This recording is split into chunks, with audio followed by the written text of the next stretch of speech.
اللہ تعالیٰ چاہتے ہیں کہ میرا کوئی بندہ جہنم میں نہ جائے، سب جنت میں چلا جائے۔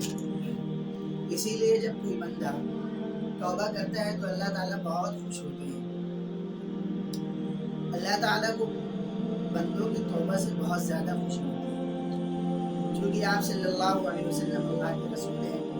اللہ تعالیٰ نے آپ کو نبی بھی بنایا، آپ کو علم بھی دیا، آپ بہت ہی فصیح اور بلیغ زبان بھی جانتے تھے، اور آپ جو مثال دیتے تھے، لوگوں کو جو مثال دے کر سمجھاتے تھے، وہ مثال زندگی سے قریب تر ہوتی تھی، یعنی لوگوں کو بات آسانی سے سمجھ میں آ جاتی تھی۔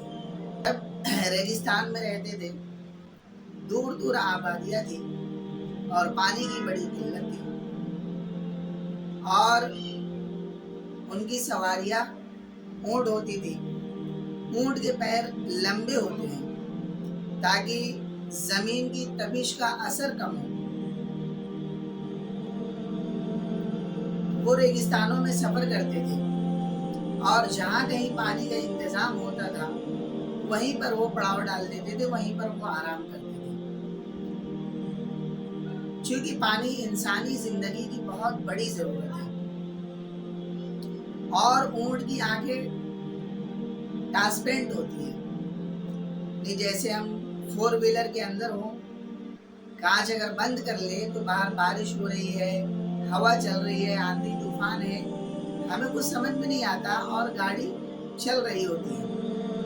اسی طرح سے اللہ تعالیٰ نے ان کی آنکھیں بنائی ہے کہ جب وہ ریگستان میں چلے تو ریتیلی ہوائیں اگر آئے تو ایسا نہ ہو کہ اونٹ کی آنکھ بند ہو جانے کے بعد اسے کچھ دکھے نہ، بلکہ اللہ تعالیٰ نے ایسے انتظام کیا کہ آنکھیں بند ہونے کے بعد بھی اس کو دکھائی دے، اور وہ مسلسل کیا وہ چلتا رہے۔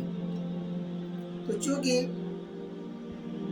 تو کبھی کبھی ایسا ہوتا تھا کہ سامان زیادہ ہوتا تھا تو اونٹ پر ڈال دیتے تھے اور خود پیدل چلتے تھے۔ اب اگر کہیں ریگستان میں اونٹ گم ہو جائے سامان کے ساتھ تو اب زندگی ختم۔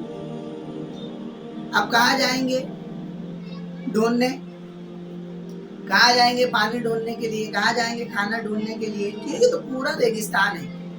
تو آپ نے ایک مثال دی کہ ایک مسافر سفر کر رہا تھا، ایک مسافر اونٹ پر اس کا کھانا پانی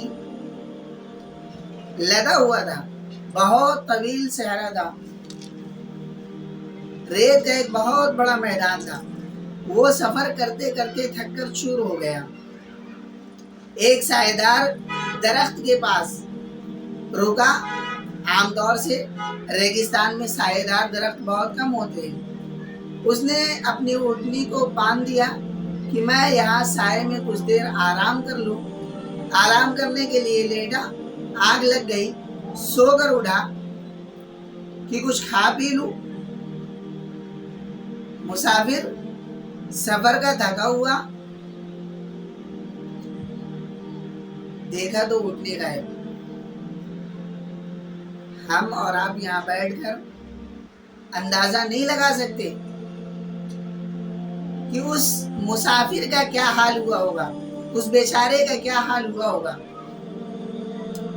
جس کی ریگستان میں اونٹنی غائب ہو جائے۔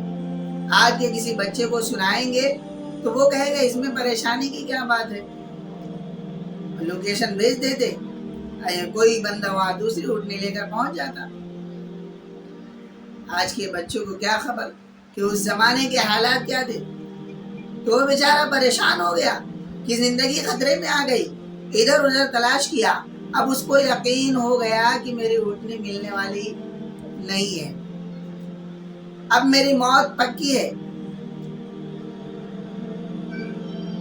اب اس نے سوچا کہ اس ریگستان میں کہاں بھٹکوں، کہاں ڈھونڈوں۔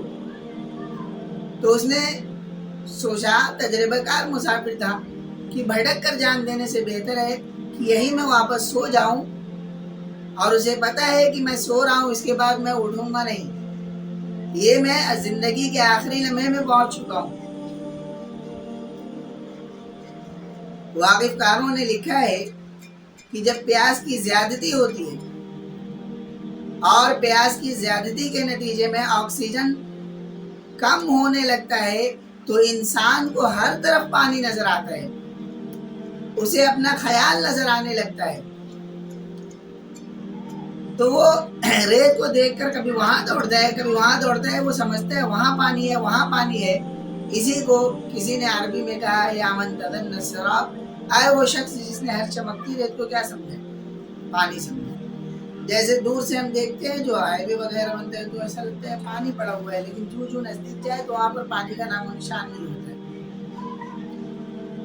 تو بیچارہ اسے اپنا خیال نظر آنے لگتا ہے، وہ ادھر ادھر دوڑتا ہے، اس کے بعد دیوانہ ہو جاتا ہے، عقل کام نہیں کرتی، دیوانہ ہو کر انگلیوں سے کھودنا شروع کر دیتا ہے وہ ریت کو کہ شاید یہاں پانی مل جائے یہاں پانی مل جائے، تو ریت سے انگلیوں سے ریت کو کھودتے کھودتے اس کے گوشت جھڑ جاتے ہیں، ہڈیاں نظر آنے لگ جاتی ہے،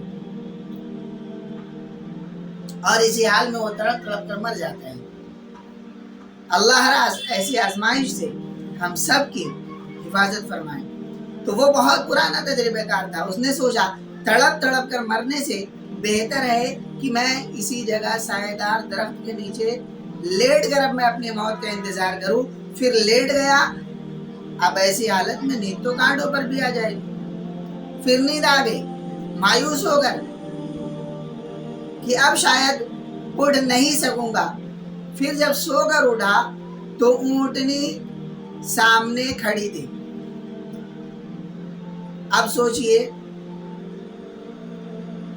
جو صحابہ کرام سن رہے ہوں گے آپ کے زبان مبارک سے، اس واقعے کا حقیقی اندازہ بھی انہی کو ہوا ہوگا۔ کیوں؟ اس لیے کہ وہ ان حالات سے گزر رہے تھے، ہمیشہ گزرتے رہتے تھے۔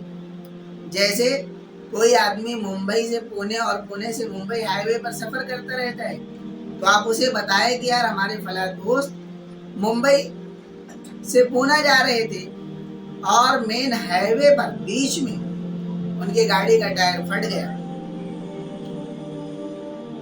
تو اب چونکہ وہ روز سفر کرتے ہیں تو ان کو پتہ چلے گا تو افسوس کریں گے اللہ اب ان کا کیا بنے گا۔ رات کے 1 بج رہے ہیں، اسٹیپنی بھی اکیلے لگانا ممکن نہیں ہے، اکیلا شخص کوئی اگر سفر کر رہا ہے تو اللہ کے رسول نے فرمایا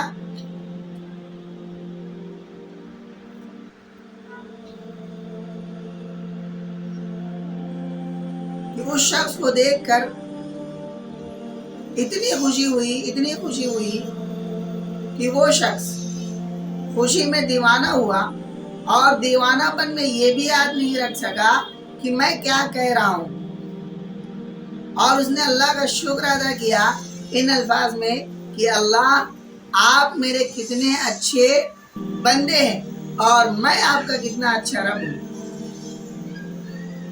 جان بوجھ کر نہیں کہہ رہے، اس نے موت کو دیکھا، سامنے موت ہے، پھر اس کو واپس زندگی مل گئی، اور وہ اس خوشی میں کہہ رہا ہے کہ اللہ آپ میرے کتنے اچھے بندے ہیں اور میں آپ کا کتنا اچھا رب ہوں۔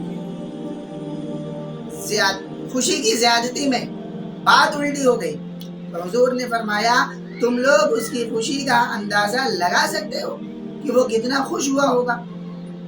اسی طرح جب بندہ اللہ سے توبہ کرتا ہے تو اللہ کو اس سے بھی زیادہ خوشی ہوتی ہے۔ ہمیں آپ کو اللہ نے آج تک خوش رکھا، اب ہم یہ عہد کریں کہ انشاءاللہ ہم بھی اللہ تعالیٰ کو خوش کریں گے۔ آج سے ہم اللہ تعالیٰ کی کوئی نافرمانی نہیں کریں گے، انشاءاللہ یہ عہد کر لیں، کیونکہ جب بندہ توبہ کرتا ہے تو اللہ تعالیٰ کو خوشی ہوتی ہے، اس سے زیادہ خوشی ہوتی ہے جس طرح سے ایک شخص جس کا اونٹ گم ہو گیا اور واپس ملنے پر خوشی ہوتی ہے۔ اللہ ہمیں بھی سچی من کی توبہ نصیب فرمائے اور اپنی رضا والی زندگی نصیب فرمائے۔